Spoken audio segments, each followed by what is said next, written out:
కొన్నిసార్లు జీవితంలో మనం ఓడిపోవడం కాదు, ఓడిపోవటానికి అలవాటు పడిపోతాం. అక్కడే అసలైన ప్రమాదం మొదలవుతుంది.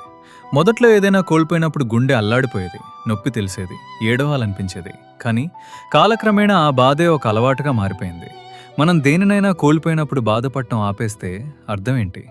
మనలోని ఆవేదన చచ్చిపోయిందని కాదు, మనలోని ఆశ చచ్చిపోయిందని. కోల్పోవడం అంటే కేవలం వస్తువులో, మనిషిలో కాదు. మనం నమ్మిన నమ్మకం, మనం కన్న కలలు ఒకదాని తర్వాత ఒకటి కళ్ళ ముందే కరిగిపోతుంటే చివరికి మిగిలేది ఒక శూన్యం. ఏదైనా కావాలి అని కోరుకోవడం అంటే మన భవిష్యత్తు మీద మనకు నమ్మకం ఉన్నట్టు లెక్క. కానీ ఎప్పుడైతే ఆ నమ్మకం పోతుందో కోరుకోవడం అనే పదం మన డిక్షనరీలోనే లేకుండా పోతుంది. జ్ఞాపకం పెట్టుకోండి, మనిషికి మరణం రాకముందే చచ్చిపోయేది ఆశే.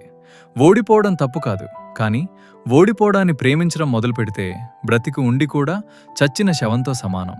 ఇంకా సమయం మించిపోలేదు. మళ్ళీ కలలు కనండి.